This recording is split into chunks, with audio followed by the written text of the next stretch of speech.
took a field trip in middle school to a salt marsh in our town. It was for our science class to study marine life or something like that, I don't even remember.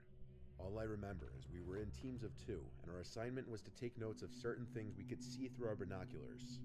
I was paired with my best friend Jordan. He and I were lagging behind the group because we wanted to sneak off and do our own thing.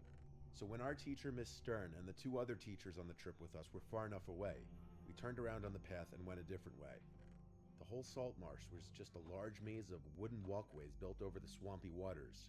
The trip was so mind-numbingly boring to us at our young age that we couldn't stand the assignment anymore. We went off to explore down the alternate walkway that we weren't supposed to go down. It had a big sign posted up saying something like, "Don't go down this way unless you work for the town." So guess what we did? Of course we went down this way. There was a lot of super tall grass everywhere, so we were well hidden from the teachers or the rest of the students. We walked for a while until we passed this little shed-sized building that said "Do not enter" on the door. We tried the door handle, but it was locked, so we proceeded onward. The McDonald's snack wrap is back. You brought it back! Ranch snack wrap. Spicy snack wrap. You broke the internet. For a snack. Snack wrap is back. Ba-da-ba-ba-ba. The more we walked and the more turns we made, the more we realized this place was absolutely ginormous and a literal maze. There came a time where we agreed it was time to head back to the group, because we weren't having much more fun ourselves than we would be with the group. Plus, it was getting late and we'd been gone for a while, and we didn't want to get caught. So we started going back in what we thought was the right direction, but after apparently wrong turn after wrong turn, we admitted to each other that we were lost. Any sense of direction now was completely gone, and the sun was clearly starting to go down. Panic didn't set in just yet, but we were definitely worried. Time dragged on, and we couldn't find the damn path back to where we came from. We tried finding that little building that we had just passed as a sign that we were going in the right direction, but we couldn't. The tall, swampy marsh grass was taller than us and blocked sight of everything. The sun was now setting, and there was no way our class and teachers were still here. This was before cell phones were a big thing, let alone among middle schoolers. We had no way of calling for help, but we refrained from screaming until the sun was practically all the way down and panic now started to set in. Suddenly it seemed we weren't alone. Jordan and I started to hear the splashing of water nearby, exactly the sound of someone walking through the probably knee-high water. We started to walk faster down the wooden pathway, and when we stopped again to listen, the splashing was still there, getting louder and closer. We didn't have flashlights, only the moon to light the way. We knew we weren't alone. Something or someone was in the tall grass, hiding, somehow watching us. Jordan basically had a fuck it moment and went to the grass where the splashing was coming from, pushed a bunch of the giant pieces to the side, and then screamed like a little girl. I didn't see what he saw, but I didn't need to. I ran right behind him down the pathway until we both had to stop to catch our breaths. He saw a person hiding in the grass, though I already figured that before he even told me. We kept running and then stopping to catch our breaths until the sound of a helicopter overhead came closer. We saw it, flying over with a searchlight on. We started waving our hands in the air, and whether that helped or not, I don't know, but eventually the spotlight landed on us and stayed there. We expected the helicopter to lower and pick us up because we were idiot little kids, so when it just hovered there we were confused. But what they were doing was showing where we were to the police search team that came looking for us, after our parents reported to the school that we never came home. We were eventually found by a bunch of police officers and led back to safety. We told them there was someone hiding in the marsh, stalking us, of course. Apparently Miss Stern either miscounted on the bus back to school, or she simply didn't do a head count at all, and the buses left without us. Either way, she messed up big time, and I'm surprised she wasn't fired. This was easily hands down the scariest night of my life, and it happened when I was so young, too.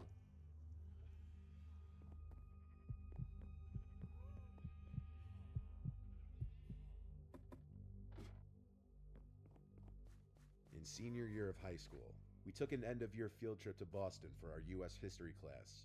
Part of our assignment was following the Freedom Trail and viewing historical sites like the Bunker Hill Monument. There were of course some teachers and volunteer chaperones on the trip, but between me and my 2 friends Sean and Matt, we were all 18, so we easily convinced one of the more chill teachers to just let us go off and do our own thing. So we strayed off into the city and just messed around having fun checking out the place. We checked out Boston Harbor, where we got food at some waterfront restaurant. Then we checked out the Quincy Market and some other historical landmarks. And then finally we ended up at this little cemetery called the Granary Burying Ground. This is where the horror to this story began. There were, of course, a few other people in this little cemetery besides the three of us. We weren't exactly that interested in it. We were just walking through it because it was basically one of the major things on the checklist of places that we were supposed to see. Anyway, there was this one guy who caught my attention.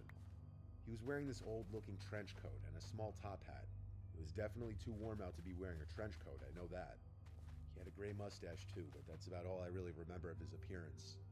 The reason I picked up on him was because he was looking right at me, just standing still. He wasn't walking along looking at the gravestones like everyone else. I said to my friends in a slight murmur, "Why is this guy looking at me?" as I walked past them, making sure they followed me out of there. As we got back to the street, I told them more loudly that I was being eyed down by some weird-looking old dude. Neither of them took notice, but I didn't want to go back to point the guy out, so we kept walking. We were supposed to meet everyone on the trip at the Quincy Market at 5, so we started making our way back there. A few minutes into our walk, I turned around for whatever reason to look behind me, and there he was again. That old man in the top hat not too far behind me. I noticed him through the crowd. He had on his same neutral, almost unhappy-looking face, his gray mustache covering most of his lips. And yes, it seemed like he was looking at me again. He wasn't even moving. I turned back to face forward and didn't see anything.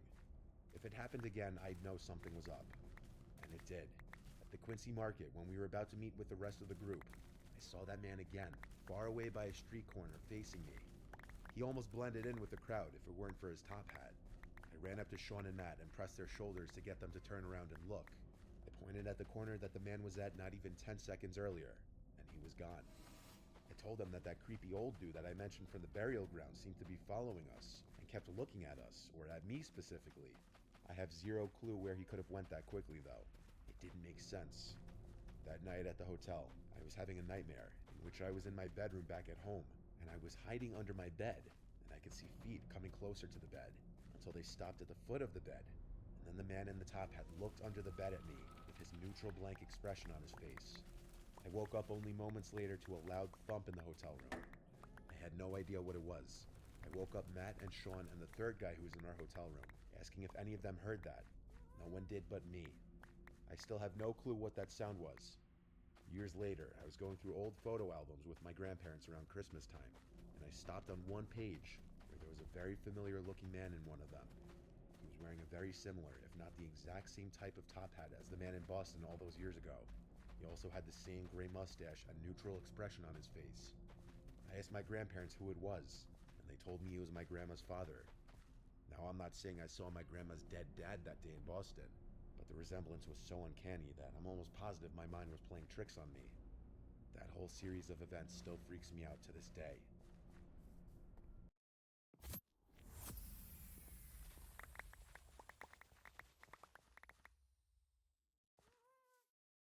Your family deserves comfort and peace of mind.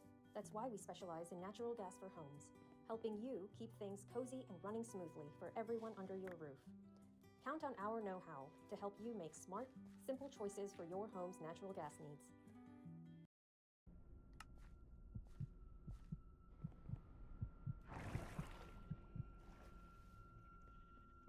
This takes place back in November of 2013. I was in the 9th grade, and I went on a field trip with my Boy Scout troop to Alcatraz Island. For those of you who don't know, Alcatraz Island is a famous prison in the middle of the San Francisco Bay. We had the opportunity to sleep on the island in the prison cells. A few of my friends from the troop and I had elected to go, seeing as this was a once-in-a-lifetime opportunity. We arrived on a ferry around 2 p.m. or so. Our tour guide was telling us about the history of the island and how there were a couple of men who once managed to escape and tried to swim away, but they were never found. The common belief is that they drowned, which is very likely because not only is it a far swim, but San Francisco is very windy and the water from the bay is super cold, so hypothermia is also a likely cause of death. As the tour went along, my friends and I were joking around about how this place was haunted. To make things even more thrilling, our tour guide decided to wait until midnight to take us to the execution area in the hospital. My friends Ash, Steve, and I kept trying to scare each other every opportunity we got, like I hid behind one of the dark corners and popped out when Steve was approaching. Eventually, we made our way to the execution room. Ash and I immediately picked up on how bad it smelled, but nobody else could smell anything, and the guide had said that the execution room hadn't been used in at least 100 years. Keep in mind that Alcatraz has been decommissioned since the 1960s, plus the bodies are taken away after execution, so the smell would only make sense if there were rotting corpses. Sure, there were some bloodstains, but they were like 100+ years old. Ash noted that it was weird that no one else could smell what we had smelt, and I joked around saying maybe some spirit is trying to freak us out or something. We went to the hospital next, and I could have sworn I heard some sort of whispering. Ash and I immediately looked at each other as we heard the sounds, and the lights started to flicker at the same time. The guide told us that the lights always flickered, and then he started to explain how the mentally insane would usually come to the hospital and how there was once this crazy inmate who always would whisper when he spoke. It kind of paralleled us hearing those weird whispering sounds. Later on, a bunch of us played cards in the scout named Kevin's cell. It was definitely quite the experience to play cards in a prison cell, I must say. It was around 3 a.m. when Ash asked me to go with him to the bathroom. I agreed, so we made our way over there. I had finished before him, so I waited outside while Ash was finishing up. I had been waiting for him for a while, pacing back and forth, so I decided to go back into the bathroom and check on him. I could hear the sink running, accompanied by the paper towel dispenser. "Ash, are you almost done?" I asked. The moment I said that, the sink shut off, and I heard a slam from one of the stall doors closing. "Ash," I called out. No response. My heart froze when the most disturbing sounding cackle I had ever heard in my life came from the stall that had just previously shut. I turned around to make a run for the outside of the bathroom. I screamed for Ash, yelling this isn't funny, and he replied from the other side of the door, "What are you talking about, dude?" He opened the door, but I didn't stay inside of there. I went back outside and told him what just happened. His jaw dropped, and he had the most worried look in his eyes. Then he asked me, "If you were in here this whole time, then what was that breathing I heard outside?" We both realized that something was seriously off. We sprinted out of the bathroom as fast as we could and made it back to the cells where everyone was asleep. We decided not to wake everyone and to just get some sleep. About an hour after falling asleep, I was awoken to the sensation of someone tapping my back. I scanned the room and saw nothing, but I knew I was not alone. With the slightest bit of vision in the dark, I saw something black in the corner of the cell. I let out a blood-curdling scream. My scoutmaster came over and asked me what the problem was. I didn't even know what to say. Needless to say, Alcatraz has a long history, and what my friend and I had experienced was nothing short of paranormal.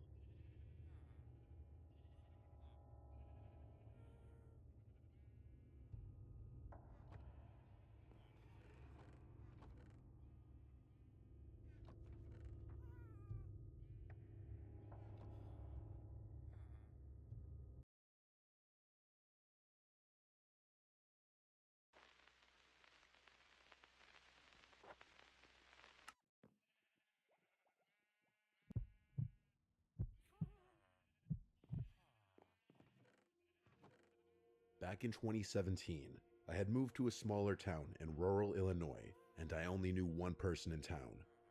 I'm a bit of an introvert, so I had a hard time making friends, especially being single and in my early 20s living in a town filled with a population that was mostly retired. My friend, who I'll call Clara, introduced me to an older couple that were maybe in their early 50s and were looking for a dog sitter. She thought it would be a good way for me to make some connections while living there. We had made time to meet at their house so I could see the lay of the land and meet the dogs. The home was a 70s brick ranch style, severely outdated and slightly falling apart in some places. I explored abandoned houses for fun, so I didn't mind.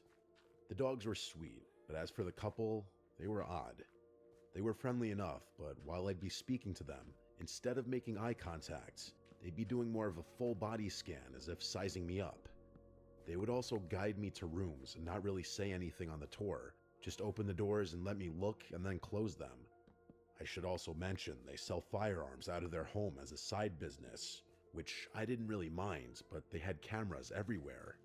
Outside and in, hallways, living room, kitchen, office, garage, backyard, driveway, kitchen table, etc. They told me it was just for insurance purposes due to their business. It made me a little uncomfortable, but I was just really hoping to make some sort of connection in this town and some money. Then the time came for me to come and watch the dogs. They'd been gone for a week and I'd been working from home, so I made myself comfortable. I set up my workspace in their office, which had a monitor that had cameras outside displayed so I could see all around the house, which was kind of nice because I felt a little at ease being alone on a decent-sized property in the middle of nowhere.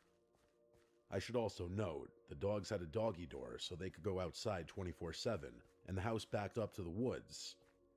First night was fine. Second night, I noticed one of the cameras went offline that watched the driveway.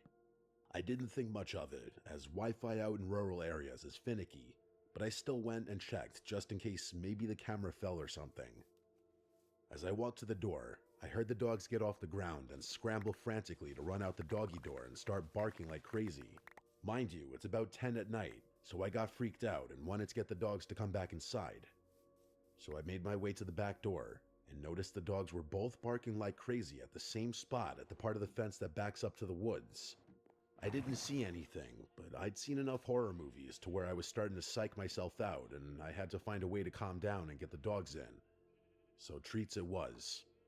I got them back in and blocked off the doggy door with a chair that weighed a decent amount and called it a night. Next morning, I woke up late and threw myself off and had to start working before I could feed the dogs. But then I noticed they weren't at the front of the bed anymore. The house was quiet. I got up and called their names and they didn't respond. So I walked to the back door and they were in the yard just doing their thing. Then it hit me. How did they get outside when I blocked the door? My heart sank and I felt all the blood rush from my head as I turned to my right to see the chair that I had pushed in front of the doggy door now was sitting in the corner of the room. Panic set in immediately, and I called my friend Clara to explain the situation and that I needed her to come here ASAP to do a walkthrough of the house with me because I just knew there was no way the dogs could move that chair 5+ feet. She came over about 20 minutes later, and I made a beeline for the front door and let her in. We both went room by room and couldn't find anything or anyone. It just didn't make any sense. She tried to reassure me that maybe I didn't have it pushed over as much as I thought I did. I figured I'd just accept it for what it was and just push through on overly high alert for the next 4 days. Clara left and I went back to work. The day was fine and quiet, and I began to relax again. I finished making dinner and decided to get some work done. I sat down in the office and just happened to turn to look at the monitor with the camera views on it and noticed all of them were offline. My stomach dropped. I knew one going out was possible, but all 4? That was just too coincidental. Due to the nature of the business the couple ran, I texted them to let them know their cameras were down, and if they wanted me to try and troubleshoot it for them, I'd be happy to. Also because I didn't like not having eyes on the outside of this place. A couple hours went by and no response. They're on vacation after all, so I just figured I'd have to let it go and suck it up until they get back to me. It was late, close to midnight, when I finally settled in and was watching TV to fill the void of silence that surrounded me when I heard the dogs get up and scramble to the doggy door again. I shot up and out of bed, my heart pounding out of my chest because I knew something was wrong. I grabbed the knife I had sitting next to the bed and walked to the back door looking out into the yard and couldn't see anything. The dogs had already stopped barking and were now just sniffing along the fence. I did that whisper yell to get them to come back in when I heard a thump come from the other side of the house. Frozen, I had to make a decision fast. Try to get the dogs in, or investigate whatever the hell just fell. I got the dogs in just in case it was some animal they were after. I didn't want them to get skunk sprayed or something. They wandered into the living room and hopped on the couches, and I slid the chair back in front of the door. I took a picture with my phone this time just so I could reassure myself I did it. I made my way to the back room where I heard the thump noise, and I immediately froze. I'm not sure if anyone else can understand, but when there's a presence in the room, there's almost this small difference in the atmosphere. There's a white noise, not breathing or movement, just a break in the stagnance of the silence.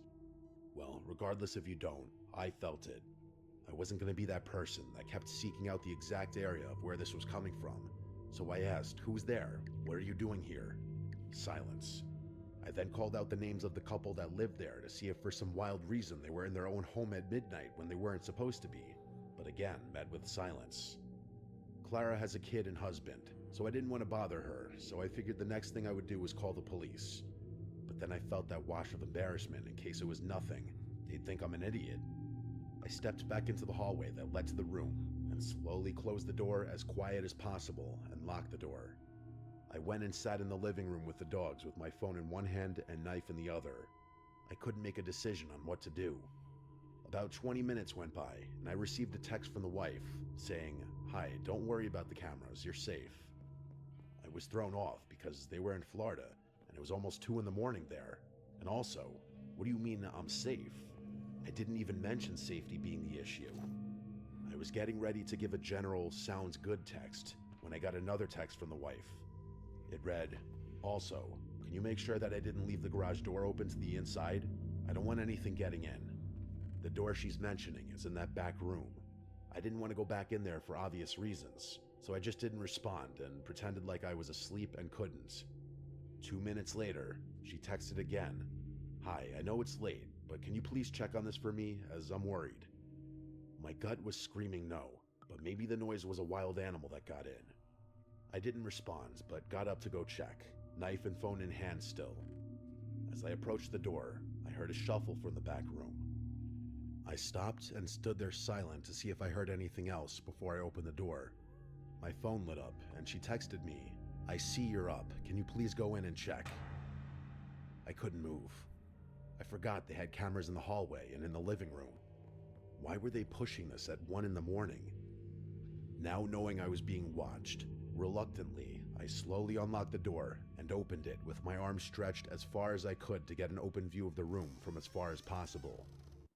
Nationwide is so much more than a great insurance company. They're one of America's largest financial services companies.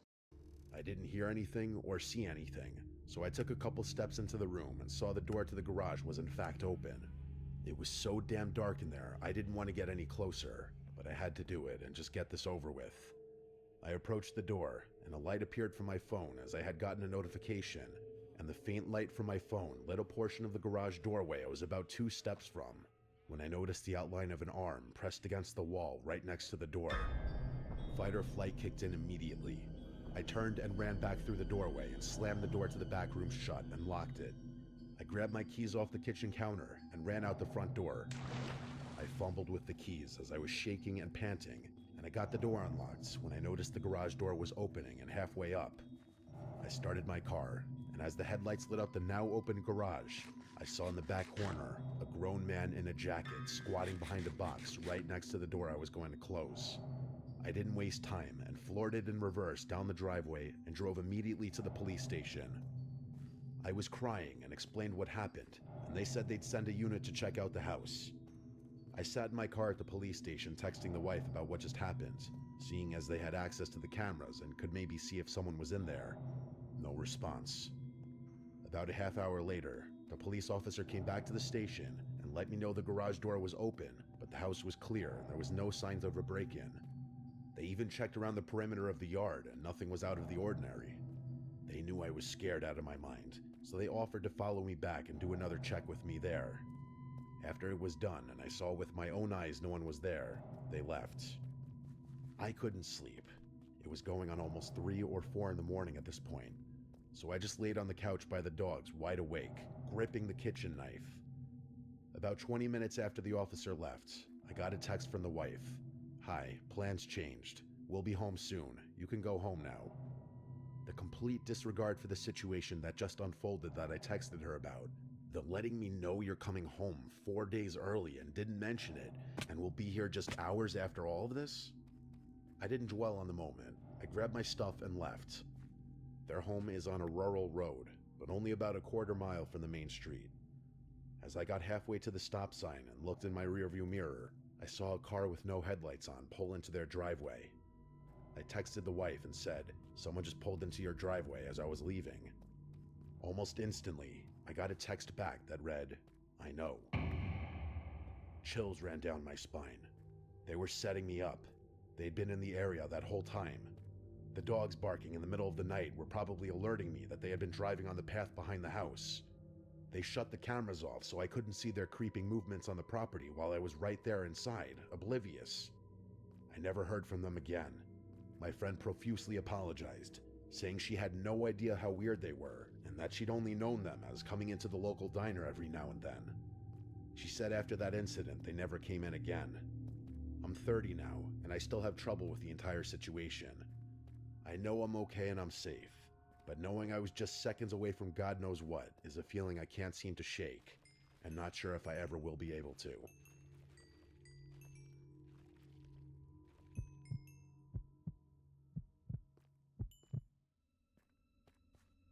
I work as a bartender at a bar and restaurant in a suburb just outside Baltimore. I'll do my best to explain the layout so the story makes sense.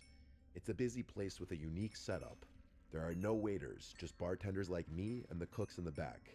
If you want to find food or non-alcoholic drinks, you have to order them at the bar, and when everything's ready, you grab it from the counter. I'm not sure why things are done that way, but I guess it had something to do with management being cheap and trying to avoid hiring waiters. Either way, it keeps things fast-paced, which I actually like. For whatever reason, the place is really popular, even though I personally don't think it's anything super special. The atmosphere is lively most nights, with great music, a buzzing crowd, and a standing area near the DJ booth where people gather to dance and chat. The constant flow of customers and the high-energy vibe make the job fly by. I love meeting and talking to new people, so the gig is perfect for me. I would probably lose my mind if I had to wait long periods of time between serving guests, but that's just me. I bet some people are the opposite. That particular night started off like any other. It was a weekend, so things were going to be super busy. I was ready. After a certain time, the bar started filling up with people. It looked like more of a younger college crowd that night, which meant more dancing, more spilling, and a rowdier environment in general. Oh yeah, and worse tips, which kind of sucked for me. This one group of kids just kept on ordering round after round of tequila shots faster than I could line up the salt and limes. It's always chaos when they take over the bar. One of them was so plastered, he was the same pickup line on me like 3 times. I was running around doing my thing when I noticed an elderly couple walk in and sit down at the booth in the corner of the restaurant. At first glance, there was nothing strange about them. I just thought it was interesting that 2 people that age would want to come into a rowdy place like this.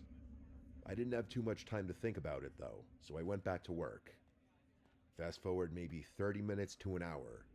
I was halfway through pouring a line of gin and tonics when I noticed the couple again. My hands kept working, muscle memory taking over, but my brain was stuck on them for some reason.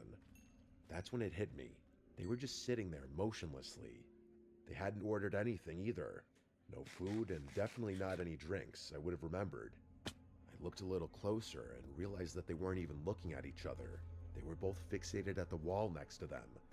From what I could tell, it didn't look like they were talking either. It was the strangest thing. I was beyond curious, but the bar was slammed, and I had too much to do to spend time wondering about it. I figured they might be waiting for someone, or didn't realize how the place worked. Maybe they were waiting for a waiter to take their order. When I finally had a break, I decided to check on them myself. I walked over to the table and put on my most polite smile. As I approached, neither of them turned to face me. They were both still staring at the wall like statues. I cleared my throat and asked them if they wanted anything to eat or drink. The woman didn't even flinch. She kept staring at the wall like I hadn't spoken at all. The man turned his head slowly, like he was moving in slow motion. When his face came into view, I felt a chill run through me. His skin was pale and wrinkled, and his eyes were almost sunken into his face completely. He didn't speak, just stared at me and shook his head once, firmly but silently. Something about the way he looked at me made my stomach twist. I muttered something in response and quickly returned to the bar. I had the weirdest feeling in my gut after that. Those people looked like they didn't even belong in this century, let alone this bar. I didn't look over at that booth for a long time. Eventually, things started to die down a little, and I remembered the couple. I glanced over impulsively, and I nearly dropped the glass I was holding. Both of them were staring directly at me now. I made direct eye contact with the woman, but she never averted her gaze. I don't think I'd ever been more uncomfortable at my job than I was in that moment. I looked away and pretended to be busy, trying not to freak out completely. By the time I glanced back again, the booth was empty. I was relieved. I was just glad that they were gone, as mean as that sounds. By the end of the night, I was still thinking about the whole thing. As I wiped down the bar and closed up with my coworker Karen, I decided to ask her if she saw anything strange. She's, I guess, what you would call a vet. She's been working there for years and prides herself on noticing everything and everyone that comes through the doors. When I asked her about the couple, she gave me a confused look and said she didn't know what I was talking about. I looked at her blankly and told her I was talking about the elderly couple that was sitting in the corner booth. She shook her head and told me she didn't remember seeing anyone like that. She then jokingly asked me if I was hallucinating, which got a playful laugh out of me, but on the inside though, I was losing it. I knew what I had seen. I asked her if she was sure, and she crossed her arms before listing at least 10 random people who had ordered food that night and what they were wearing. I laughed again and complimented her memory, but like I said before, I was dying on the inside.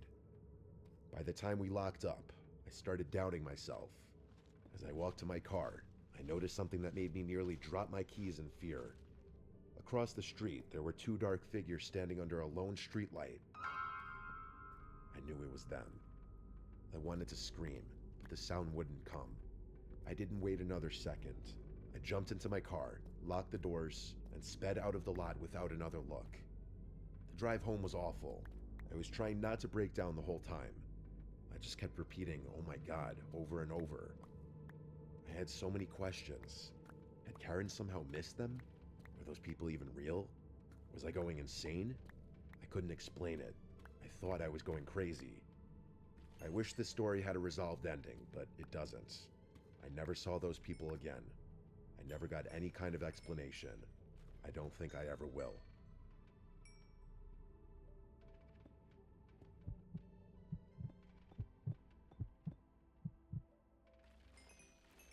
I apologize in advance if I mess up any details about the story I'm about to tell. This is something that my best friend told me multiple times several years ago now.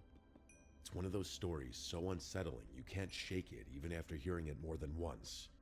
My friend's dad was a logger, specifically a tree saw operator.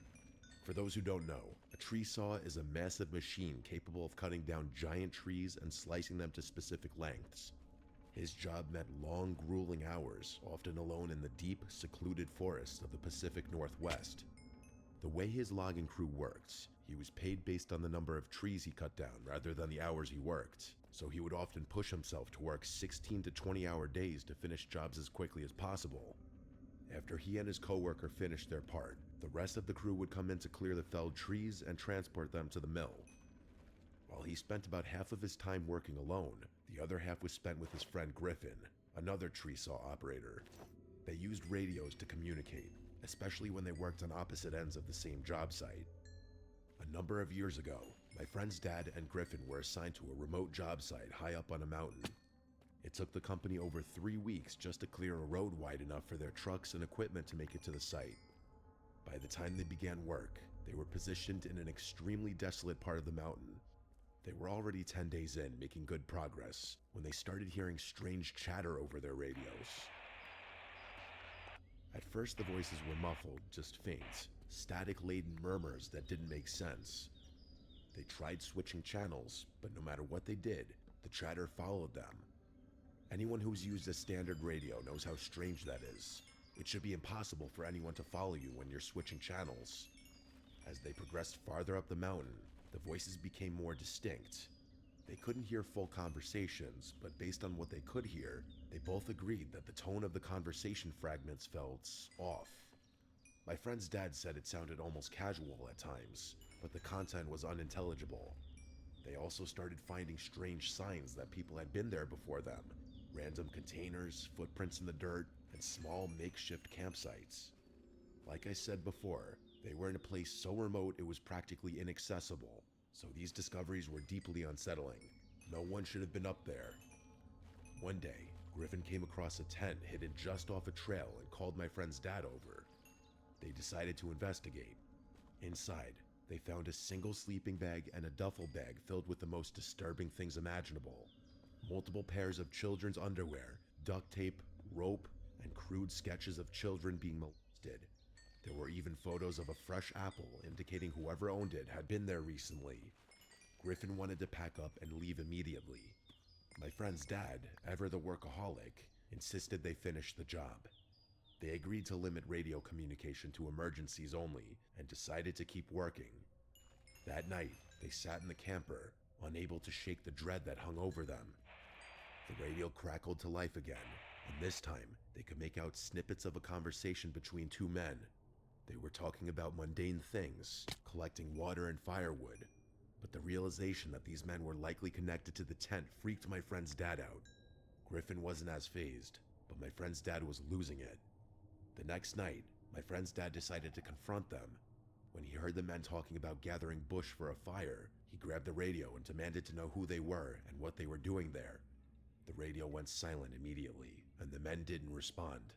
That silence was almost more unnerving than the chatter. Griffin was upset that my friend's dad had announced their presence, and the two of them got into a brief argument before deciding they'd escalate the situation the next day.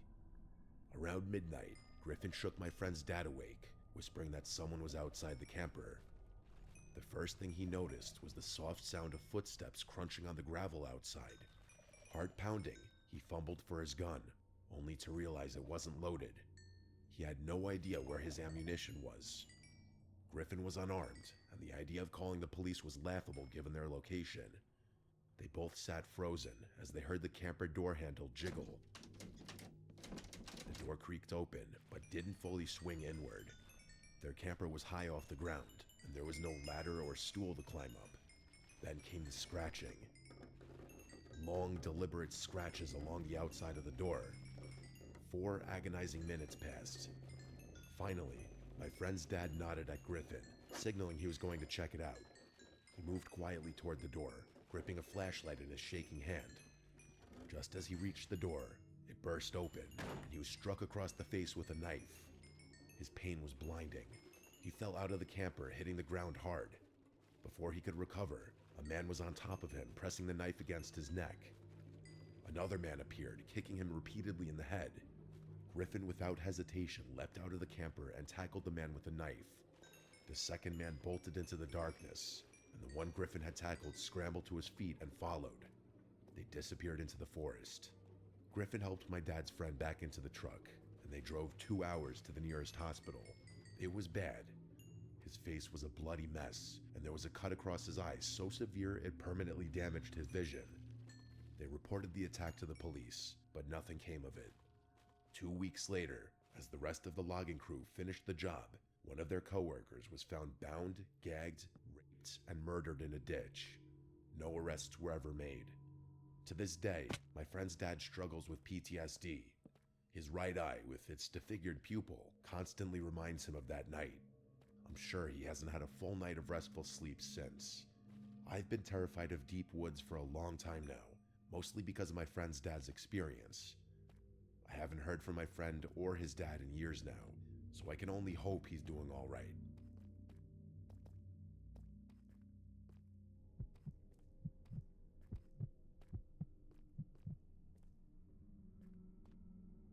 This happened last summer.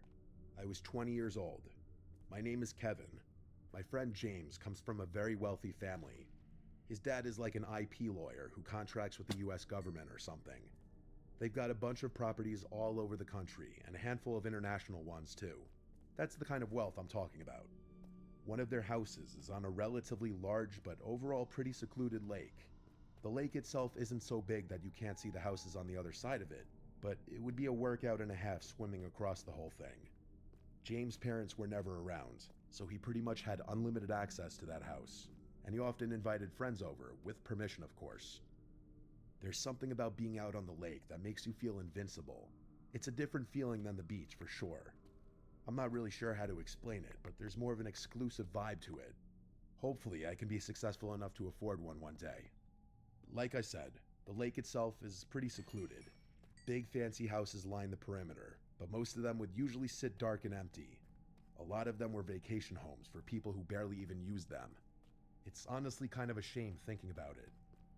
There are upsides to that though. James would throw the craziest parties there because there were usually no neighbors to call the police. This night was different though. It was just the two of us, having a more chill night. I won't get into it, but I had just broken up with my girlfriend of 3 years, and I was in dire need of some bro time. We were having a few beers out on the dock when I noticed a light flicking across the lake. I can't remember exactly what time it was. At first, I thought it was just the sun perfectly reflecting off something into my eye, but even when I moved my head to the side, I could still see it. It was flashing like someone was turning a light on and off repeatedly. I told James, and the two of us became fixed on it, trying to figure out what it could be. At some point, we realized the flashing wasn't random. It was following a pattern. 3 short bursts, followed by 3 longer ones, followed by 3 short ones. I guess I'm dumb for not knowing this, but James snapped his fingers and said it was Morse code. I looked at him like he was crazy, and asked him when in the world he had learned Morse code.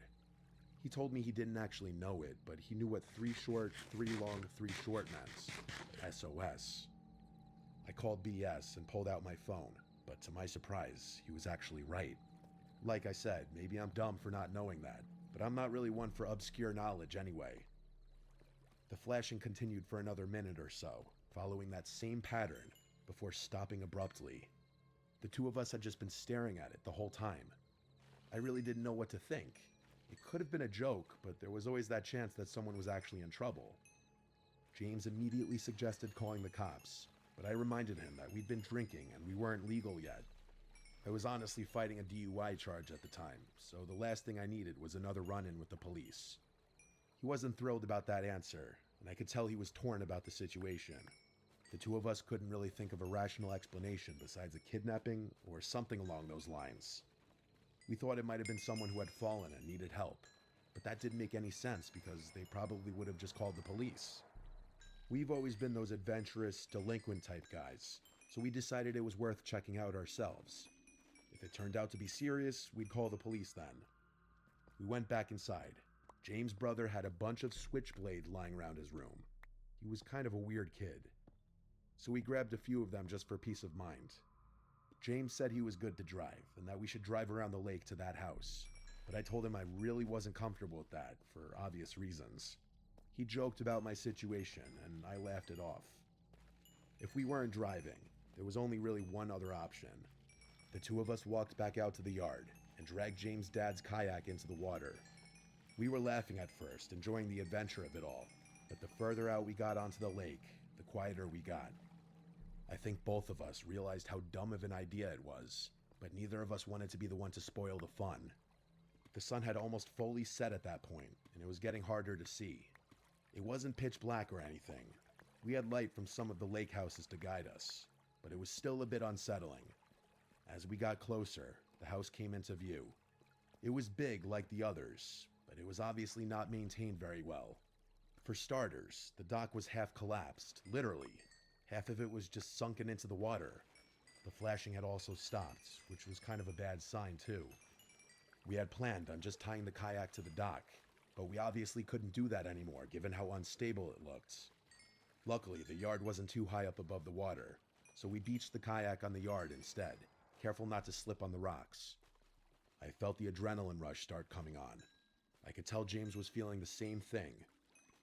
We looked up toward the house. The light had been coming from the second floor, that much we knew. James was freaking out at that point and insisted that we just leave and call the police.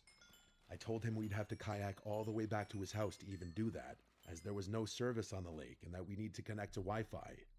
I reminded him that we had explored 1,000,000 abandoned buildings before, and this wasn't too different. He wasn't thrilled with that logic, but agreed anyway. Believe me, I know how dumb this was. Everyone I talk to about this shares that same opinion, but I've never been one to make good decisions, and neither is James. We didn't walk to the front door. That would have been suicide.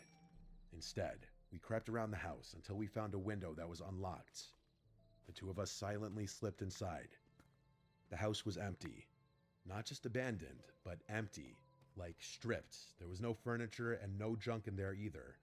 To be frank, there was no signs that anyone had ever even lived there. The floors and walls were completely bare. We moved cautiously through the rooms, looking for the stairs. There was no one in sight, and all the rooms were just as empty as the first one had been. We finally found the stairs and slowly made our way up. I had made a mental note of where the window was, and we slowly walked down one of the hallways until we got to what I guessed was the room the light had been coming from. I pressed my ear against the door and heard nothing. I glanced over at James. He nodded, and I carefully pushed the door open. The room was empty, with the exception of one thing by the window. I tiptoed over to it and realized what it was. It was one of those old projectors, and it was facing the window. Alarm bells immediately started going off in my head. This was a trap. Someone had set this up deliberately. James must have realized the same thing, because I just heard him start sprinting back the way we had came, not even trying to be quiet. I turned without another thought and followed him. As we were running down the stairs, I heard a door, presumably a closet door, swing open from the room I had just been in, followed by rapid thumping sounds. We bolted down the stairs and back through the house to that first window. James jumped through and I was next. As I was climbing through, I heard those footsteps from behind me again, bounding down the stairs. I didn't even look. I just made it through the window and ran to catch up with James, who was already down by the lake's edge. As I was running to catch up to him, I heard him curse, and I quickly realized why. The kayak was gone. I turned, and from the side of the house, there was a person running toward us. I could barely process what I was seeing. He was fast. I couldn't get a good look at him, but he was big, definitely an adult. I pulled out my switchblade, ready to defend myself. I expected James to do the same, but instead, he turned and jumped straight into the lake. Sneakers, hoodie, everything. I didn't even think, I just followed. The water was freezing, but I didn't care. I swam as fast as I could, trying to fight the burning sensation in my arms and legs. We swam toward the light from James' house, which looked like it was miles away. The swim felt endless, but on pure adrenaline, we made it. By the time we dragged ourselves onto James' dock, I thought I had hypothermia. I don't think I've ever been that cold in my life. We ran straight inside, locked every door, and called the police. It took them almost an hour to show up. It was honestly kind of outrageous. When they finally did, they went straight across the lake to investigate. They were over there for a while, but when they came back, they told us exactly what I expected to hear, that there was no one. They confirmed this house had been abandoned for years. No signs of recent occupancy, no footprints, no gear, no personal belongings, nothing. Just an empty house. They weren't happy with us. They gave us the whole "why didn't you call first" speech. James's parents were even more pissed when they found out. Let's just say I wasn't invited back to the lake house after that. James told me his parents were threatening to sue the town for allowing something like that to happen, and the police for refusing to investigate further. As for me, I still don't know what happened that night. I don't know who was in that house, or why they set that trap, or what they planned to do if we hadn't run. I don't think I want to. Most of my friends agree that it was a trap, and think that whoever was planning the whole thing got cold feet until the last minute. I really don't want to think about what would have happened if they had gone through with whatever they were planning on doing.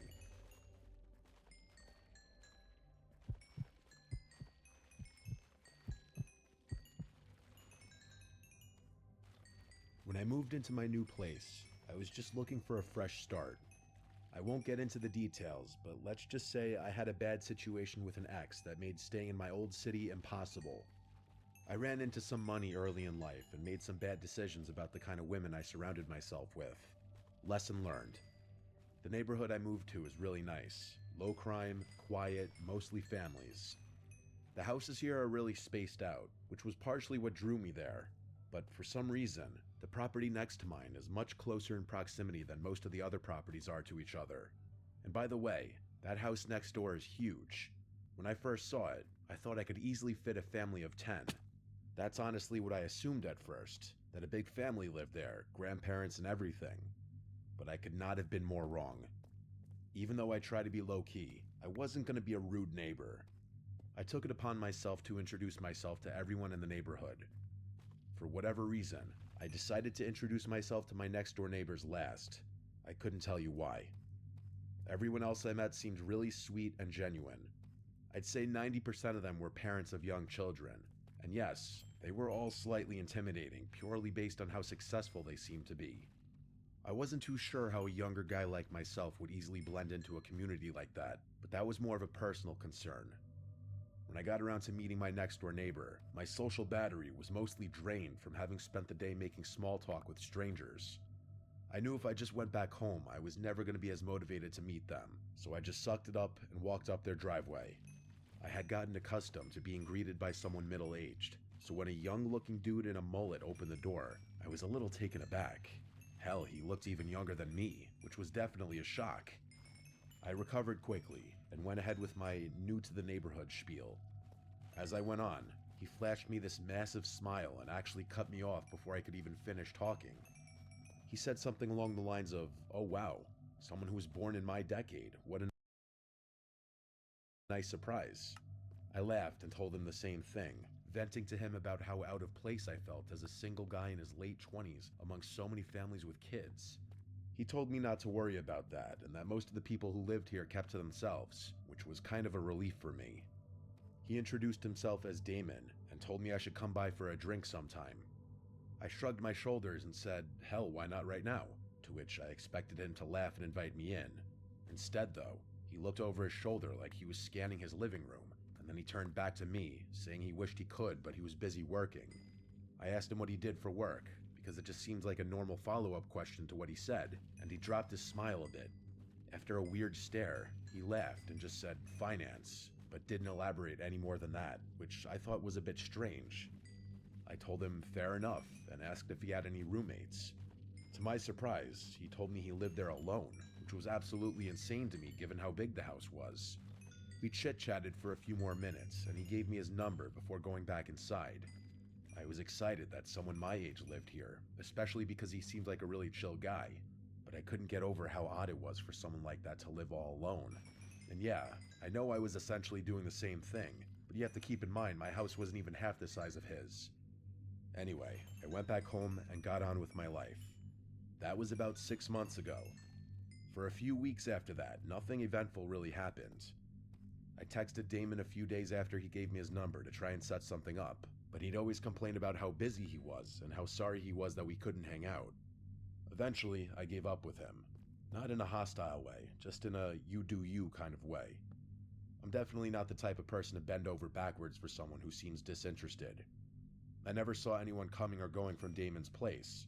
No visitors, no parties, no girls, nothing. He never even got takeout delivered, which was strange to me because his car was always in the driveway. I genuinely didn't know what he ate because I literally never saw him leave the house. The guy lived like a ghost. I work from home, and the office in my house is on the 3rd floor, which overlooks Damon's property, if you're wondering how I knew so much about his living habits. I know it sounds obsessive and a little creepy, but his house was also just a glance away from my monitor, so I couldn't help but look over from time to time. One night, it was a Wednesday night. I remember that distinctly. I woke up around 2 a.m. to the sound of loud music. I sleep with my windows open, so that's probably how I woke up so easily. At first, I thought I was imagining it, or it was part of a really vivid dream I was having, but I was wrong. I got out of bed and peeked out my window, and there they were, 7 or so cars lined up in Damon's driveway. There was no mistaking it, he was having a party. Now, don't get me wrong, I'm not the type to complain about some noise. I've been to my fair share of house parties, but it was the middle of the week, and the volume was insane. I figured I'd just go over, knock, and ask him to turn it down. I threw on a hoodie and walked over. It was a full-blown party, that much was clear from outside. I knocked on the door, but no one answered. I pulled out my phone to text Damon, but I decided against it, knowing he'd probably ignore me and give me some BS excuse the following morning. I knocked on the door again, harder this time. Still nothing. I reached for the handle, half expecting it to be locked, but to my surprise, the door swung open. Inside, the first thing I saw was a pile of shoes in the foyer, at least 10 pairs. But there was something off. There was literally no one in there. I moved further in, expecting to see people in the living room, maybe the kitchen, but it was completely empty. There weren't even any drinks left out. I could hear people over the music that was playing in the background though, which I didn't understand. But then I really listened to it, and everything hit me all at once. It wasn't even music, really. It was a recording, a literal recording of people laughing, yelling, clinking glasses. The whole party was fake, all of it. That didn't make sense to me. It still didn't explain the shoes or the cars. There were people in that house, that much was certain. I should have turned around right then, but I needed to know what was going on. I moved discreetly around the house until I saw a door that was slightly ajar. I gently pushed it open, and it led down to the basement. I'm not sure how I knew, but something told me what I was looking for was downstairs. It was dark down those stairs, with the exception of a very faint light coming from somewhere I couldn't see. There was no reason to go down there, I knew that, but I did it anyway. I got to the bottom of the stairs and looked around. The light was coming from another door somewhere deeper in the basement. I crept towards it, and as I got closer, I started to pick up on another noise I hadn't been able to hear earlier over the music. It sounded almost mechanical. It was this heavy, rhythmic grinding, like heavy machinery or a buzzsaw or something. I got a little closer, close enough to see through the crack. There were 3 people standing in there, looking across the room at something that was out of view. They were all older-looking guys, significantly older than Damon. They were wearing heavy-duty work clothes and had on these protective goggles and thick rubber gloves. I also realized they were wearing what looked like work boots, even though I had seen all those other shoes upstairs. Under different circumstances, I would have assumed that they were construction workers. I really wanted to see what they were looking at, but it was too far out of view. After a few seconds of me just standing there, I started to pick up on this awful bleach smell, or some kind of cleaning solution. That's what did it for me. I started to feel this awful pit in my stomach, like my life was in danger. I can't explain it. I turned to leave, trying to be as quiet as possible. As I was finding my way back to the stairs, the light from behind me suddenly dimmed, like someone had shut the door behind me. I didn't actually hear the door over the music, but I felt it. I sprinted up the stairs as fast as I could. I ran through the house and burst out the front door. I didn't run directly to my house. I jumped my own fence and made it to the backyard. I slipped in through my side door, locking it behind me. My chest was pounding, but under no circumstances could I let Damon or any of those other guys know it was me who had been snooping around. I gathered myself and went up to my office, making sure all the lights up there were off. I crouched down below the window and peeked over at Damon's house. There was no one there. But then, a few minutes later, the front door flew open and like 8 guys poured out, scanning the yard, the driveway, the street, but Damon wasn't with them. I could tell because everyone looked older, like those first guys I had seen. A few of them looked like they were arguing about something, but I couldn't make out what they were saying. One of the men actually shoved one of the other ones, and I thought they were about to start fighting in the street, but they didn't. Eventually, they all went back inside, and the music stopped soon after that. I stood at the window, trying to make sense of what had just happened. I thought about calling the cops, but what would I even say? The music wasn't playing anymore, and there was no real crime I could actually report. The thing I couldn't understand was how none of my other neighbors had a problem with the loud music, especially since most of them had children. I figured if they hadn't been able to hear it and I called the police, Damon would know it was me. And the shoes, I had no idea what that was about either. The people I had seen were all wearing boots. So did they bring extra pairs of shoes just to leave in the foyer? I had too many questions and I didn't know what to do, so I just went to bed. The next morning, I woke up and looked out my bedroom window. Every single car was gone, including Damon's. I went upstairs to try and get some work done, but I couldn't concentrate and found myself looking over at Damon's house every 5 seconds. After a few hours of his car not being there, I decided to go for a walk, partly to clear my head, but mostly to take some low-key glances through his windows. Nothing, though. Days passed and Damon still didn't return, or his car didn't at least. I was baffled with every passing day. I still couldn't figure out how my other neighbors had been able to sleep through all the noises that night, so I just straight up asked them. I went to a few houses and asked them if they had heard the party he had a few nights ago. No one knew what I was talking about, even after I told them which house it was coming from and how late it was. I thought I was going crazy. That was a few months ago now. The crazy thing is Damon still hasn't returned, and it's clear no one is maintaining his house, as the grass is starting to get really long, and there's an untouched pile of packages leaning against his front door. I don't know what to make of this. It could be nothing, but I feel like no one would go to such lengths to disguise what they were doing with a fake party, unless it was something illegal. But would people going to such lengths really forget something as important as locking the front door? Maybe that's what those guys had been arguing about. I really have no idea, and the fact that none of my other neighbors seemed bothered by it makes me think I'm involved in some huge conspiracy or something. I know I'm just being paranoid, but I just have so many unanswered questions. When Damon returns, if he ever does, I'm debating whether or not I should just go and straight up ask him.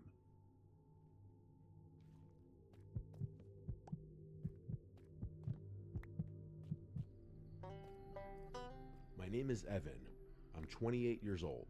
After my divorce, I moved to a small town named Chatham in Alabama. Apart from my parents' house, I didn't really have anywhere else to go, so I came to live in my grandfather's old house. He passed away a few years ago and left the place to us. It's about 10 minutes outside town, sitting on 10 acres surrounded by woods. It's real quiet out there. I thought I'd enjoy that. The house is old, wood floors that creak, doors that stick, the kind of place that always feels a little cold no matter how high the thermostat is. But it was free, and I didn't have a better option. The first few nights were normal. I unpacked and cleaned. I spent the evening sitting on the porch with a beer. It was peaceful. No traffic, just the wind through the trees and the occasional owl. But then the noises started. The first time I heard it was on the 7th night. I had just gotten into bed around midnight. I was almost asleep when I heard whistling outside.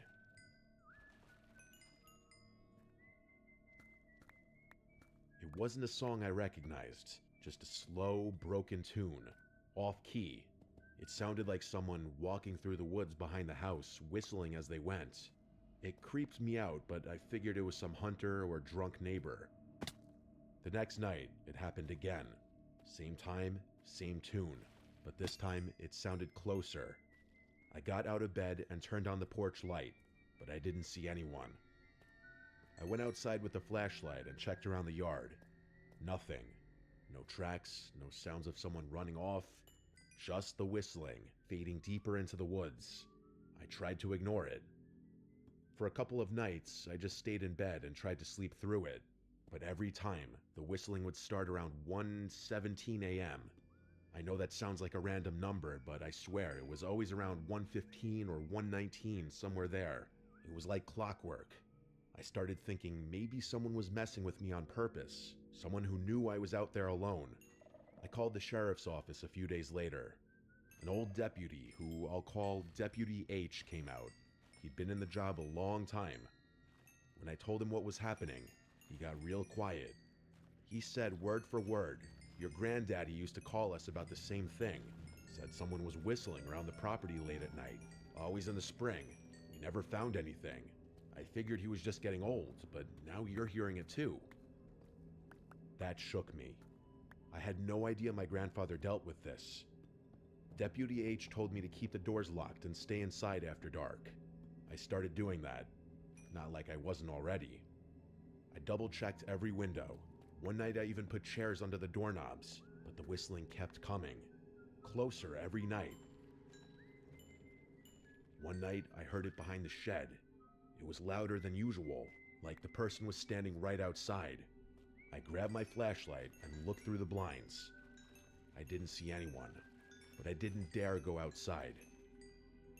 The next night, I heard it from the front porch, right by the door. 3 long whistles, then silence. The night after that, it came from under the floorboards. I swear to God, it was like someone was in the crawl space, whistling up through the vents. I didn't sleep at all that night. I started digging through the attic the next day, trying to find anything my grandfather left behind. I found a box of his journals. He wrote about the whistling. He said it happened every spring for over 10 years. He didn't know who it was, but he thought it was someone watching the house. He said he used to sit up with a rifle by the front door just in case. He said it only ever happened when he lived alone, after my grandmother died. I called Deputy H again. He came by and read the journal, and he looked nervous. He told me to be careful. He said, "Don't open the door if you don't know who it is." That night, I stayed up. I sat on the couch with a shotgun across my lap, a shotgun I barely knew how to load. I waited. At 1:17 a.m., the whistling started again, but this time, it didn't come from outside. It came from the hallway, inside the house. I froze. The hallway light was off. I could hear the whistling moving closer, step by step. I stood up, aimed the shotgun, and shouted, "Who's there?" The whistling stopped. I flipped the hallway light on. Nothing was there. No one. I didn't sleep again after that. It was 2 nights since then, and I hadn't heard it again. I was getting sick. I didn't know who this person was. I didn't know why they picked me or my grandfather, but it was real, and I knew it was. I don't believe in hallucinations to that degree, nor do I believe in anything paranormal. This was a real person. After that night, Things went quiet for 2 days. No sounds, no movement, no sign of anything. I thought maybe it was finally over. On the third night, I went to bed just after midnight. I didn't stay up this time. I left the hallway light on just in case. At exactly 1:17 a.m., I woke up to a new sound. Not whistling, knocking. Slow, paced out knocks. 3 of them. They were coming from inside the house, from the back door. Then silence. I didn't move. I stayed in bed, listening. A minute later, I heard a new sound. A creak from the floorboard in the hallway. Then another. Someone was walking. The hallway light went out. I grabbed my shotgun, heart pounding, and stepped out of the bedroom. The hallway was dark, but at the end of it, I saw something.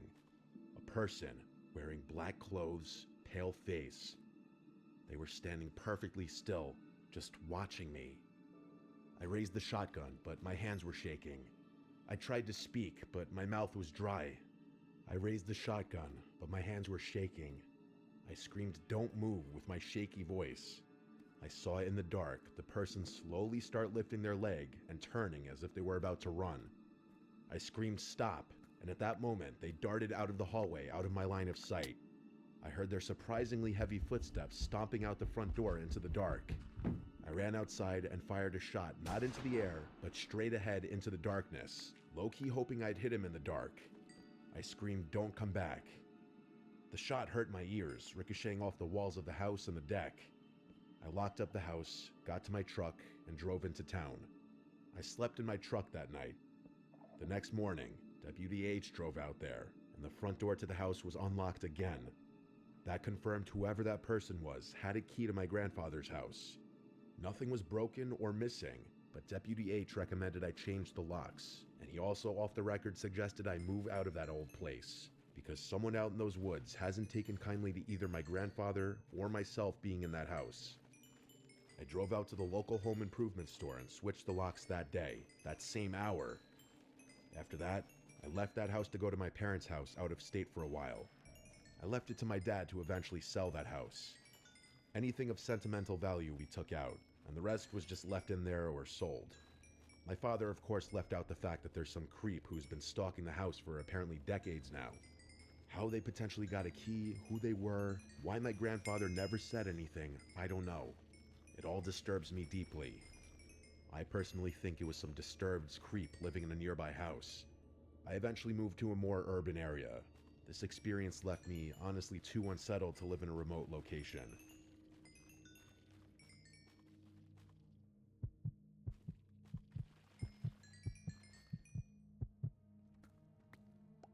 What you're about to hear is an experience that nearly made me lose my mind. It's still something that I think about quite often, if I'm being honest, but I've been able to recover a bit in the months since it's happened. The whole story is pretty quick, so I'll get right into it. I'm a single guy in my mid-30s. I live alone with no pets in a small one-story house. The house is really modest. 1 bedroom, 1 bathroom, a living room, kitchen, dining room, and a tiny garage. That's it. Life is fantastic. Because of my profession, I can work on my own time and don't have to answer to anyone, whether that be a girlfriend, a parent, or an employer.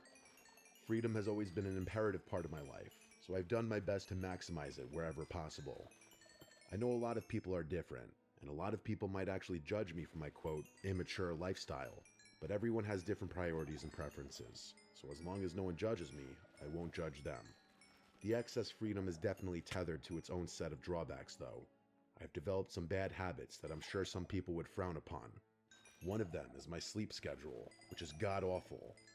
For some reason, I'm most productive at late hours of the night, so I often find myself staying up until dawn and sleeping into the afternoon. It's just how my body functions, and until I'm absolutely forced to, I don't see a reason to change anything. I was up really late one night. I'm talking past 3 a.m. late. I was sitting at my desk, getting some work done on my computer. I was in the zone, not even listening to music. Imagine yourself at peak hours. That's the kind of groove I was in. The room was dead silent, and I was alone with my thoughts, the sound of my keyboard, and my work. And then, bam, out of nowhere, The silence was interrupted by the sound of footsteps pounding down the hallway towards my bedroom, followed by 3 or 4 bangs on the bedroom door. Like deafening bangs, the type of bangs you'd expect the police trying to barge into a drug den would make. I shot up from my chair so fast I banged my knee on the desk and knocked my monitor over. I was just so shocked, it caught me completely off guard. Just imagine being in your own house at 3 a.m., alone, and complete silence just gets interrupted by banging on your door. It was, and still is, the most terrifying thing that has ever happened to me. Standing up was a pure reaction. I was completely frozen after that. I had my eyes fixated on the door, dreading the moment I knew was coming. The door bursting open and someone barging into my room. Me having to fight a complete stranger in pitch black darkness. But it never came. I didn't hear anything else, not even the sounds of footsteps retreating from the door. It was like I had imagined it, but I was 100% positive I hadn't. I don't know how long I stood there, but I physically could not force myself to move. It was like sleep paralysis, except I hadn't been dreaming. And then, finally, I heard the sounds of footsteps quickly walking back down the hall. So someone had been there. I don't know why, but hearing those footsteps again unlocked my brain. Without thinking, I grabbed an empty beer bottle off my desk, ran to the door, and started chasing after whoever had broken into my home. I didn't even try to be quiet. I screamed at the top of my lungs like a lunatic, hoping that would give me the extra adrenaline I needed. I ran through the entire house, screaming, but I never found anyone. My house isn't that big. There aren't many places someone could hide, but even after checking every room, there was no one there. All the doors and windows were locked too, which was even more confusing. My bout of confidence was completely drained after that, and I felt fear start flooding back in. I sprinted back to my room, locked the door, and called the police. In the time it took the police to arrive, I listened to my surroundings in complete silence, but never heard anything. When the police finally showed up, we searched the house together, but found nothing. One of the officers tried to convince me that whoever had been there had left, but I insisted that everything had been locked up. He told me I had probably overlooked something, and it took everything in me not to curse him out right there. I know for a fact that nothing had been unlocked, but that didn't explain how that person had gotten into and out of my house. Unless I had imagined it, but I know I didn't. For the next week, I was a psychological mess. My brain refused to accept that I had imagined something so vivid, but I couldn't conceive of a possible way that that person had gotten into and out of my house. I'm much better now, but there was a time where I had trouble sleeping, eating, working, everything. Even now, the only explanation I can think of is that I somehow didn't notice an unlocked window or door in my house. Still though, why anyone would crash through my house just to run away is a complete mystery to me.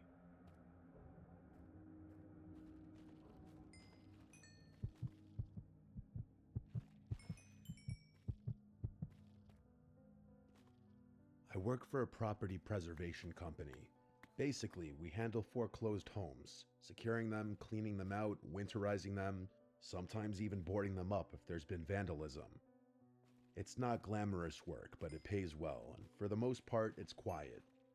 You spend a lot of time alone in houses that used to belong to people who are long gone.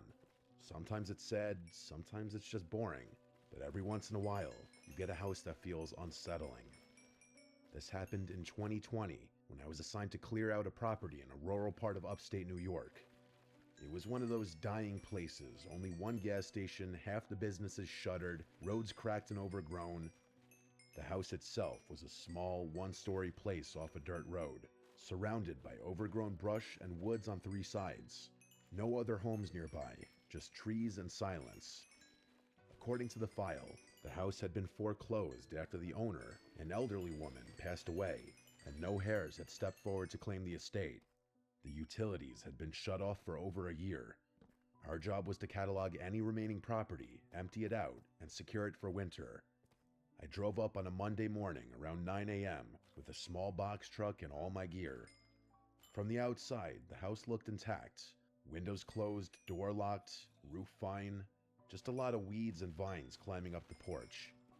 I had to shove the front door open because it had swollen in the frame, but once inside, everything looked pretty standard. It was dusty, stale air and faded furniture. Then my work phone rang. It startled me because I had no signal out there. I'd already checked and noticed I had no bars, but the phone buzzed anyway. There was no number on the caller ID. It just said unknown caller. I answered, and there was nothing. Just a low crackling sound, like static. I said hello twice, then hung up. Chalked it up to a glitch. I got to work. I always start with photos, documenting every room, every item. The living room was cluttered with old furniture, lace curtains, some framed paintings. It reminded me of my grandma's house. Heavy furniture, doilies, porcelain figures. The hallway had a smell. Not rot, more like mildew and dust, and something faintly metallic. There were 3 bedrooms. One had been stripped bare except for a sagging mattress on the floor. Another was clearly a sewing room, with thread spools everywhere and a dusty machine on the desk. I took a closer look, and there was a corkboard filled with old newspaper clippings, and they were mostly obituaries. Dozens of them, all clipped out with scissors and pinned carefully to the board. No names I recognized, all local. I moved on. In the master bedroom, there was a rotary phone on the nightstand. I remember stopping and staring at it for a second because I hadn't seen one in years. It was off-white, yellowed with age, with a long coiled cord. The kind of phone that would never ring again because the line had been cut long ago. I moved on to the bathroom. That's when my phone rang again. It said unknown caller again. This time, I hesitated. I picked it up, stepped out into the hallway, and answered. Again, nothing. But this time, after about 5 seconds, I heard a whisper. Very soft, so quiet I could barely make it out. It said, "Don't answer the phone in the bedroom." Then the line went dead. I stood there, frozen, heart pounding. The house was dead silent. I checked the windows, all closed. Nobody was outside, and there was no sign of forced entry. My first thought was that someone had pranked me. It's what anyone would think. Maybe one of the other crew guys was messing with me, but no one else knew I was there that early. And again, I had no signal. I checked my phone. 1 bar, then nothing. Like it flickered in and out of existence. I tried calling my supervisor, but the call failed.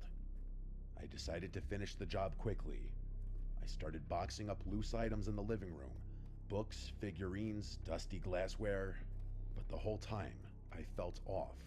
Like I was being watched. I kept glancing toward the hallway, half expecting to see someone standing down there. Then the phone rang a 3rd time. But not my phone. The rotary phone in the bedroom. I heard it from across the house. A shrill, mechanical ring that echoed through the rooms. That phone should have been dead. The line was disconnected. No dial tone and no service. But yet it rang, like an old-fashioned bell. I walked slowly down the hallway toward the bedroom, phone still in my hand. It rang again and again. I stepped into the doorway. The phone sat on the nightstand, the receiver trembling slightly with each ring. There was no chance I was picking up that phone. The rings eventually stopped. I backed out of the room. I wanted to leave, but part of my job was securing the property, and I still had to check the basement. I almost said screw it, but something made me keep going. Maybe it was pride. Maybe I just didn't want to admit how scared I was. The basement door was in the kitchen. I opened it slowly. The stairs creaked as I stepped down, flashlight in hand. I smelled mold and something like rust. There were shelves along the wall, filled with old paint cans and some broken furniture. In the back corner, there was a small table. On it, a cordless phone, a newer model. It was gray plastic and covered in dust, and next to it, a stack of yellowed notebooks. I picked one up and flipped through it. Each page had a name and a date and a short sentence. Lena H., July 3rd, 2019. Rang once, didn't answer. Carl M., September 12th, 2019. Picked up, warned him. It was more like this, dozens of entries. I dropped the notebook, and my heart felt like it completely dropped out of my body as I looked around the basement, fearing I wasn't alone down there, and that someone was watching me from any corner in the darkness. I rushed back up the stairs, looking behind me the whole time, heart in my throat. I didn't finish the job. I drove straight back to the office and turned in my report. I didn't tell them everything. I just said the property was unsafe and possibly had squatters or interference. They reassigned the job to another crew. 2 days later, I got a text from one of the other guys, Mark. He'd gone out there that morning to finish the job. I hadn't told him specifically what happened. His message said, "The phone in the bedroom with no service rang while I was in there. What the hell?" I called his work cell phone immediately, and he told me he didn't answer the phone in the house because he was too freaked out. The next day, Mark apparently quit without notice and never returned to work. He's not dead or anything. I admittedly looked him up on Facebook eventually, and he'd posted stuff since then, but I never spoke to him again. I don't know what else he saw in the house, but it must have been something bad enough for him to want to distance himself from this job. My boss did call the police to report the potential squatters after Mark quit, but they found nobody inside of the house. Everything about that house, from its location to its eerie, dilapidated interior, to the phone calls to my cell phone, and that voice on that line, and that damn house phone ringing. It's like I found myself in a legitimate horror movie. I swear it had to be one of two things: an elaborate sick prank or an equally elaborate trap.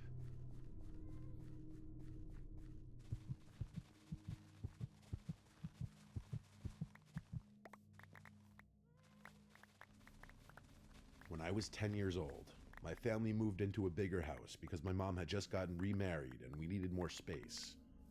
The house was nice, newer than the one we lived in before, and it was in a quiet neighborhood with a lot of trees. I thought I would be happy there.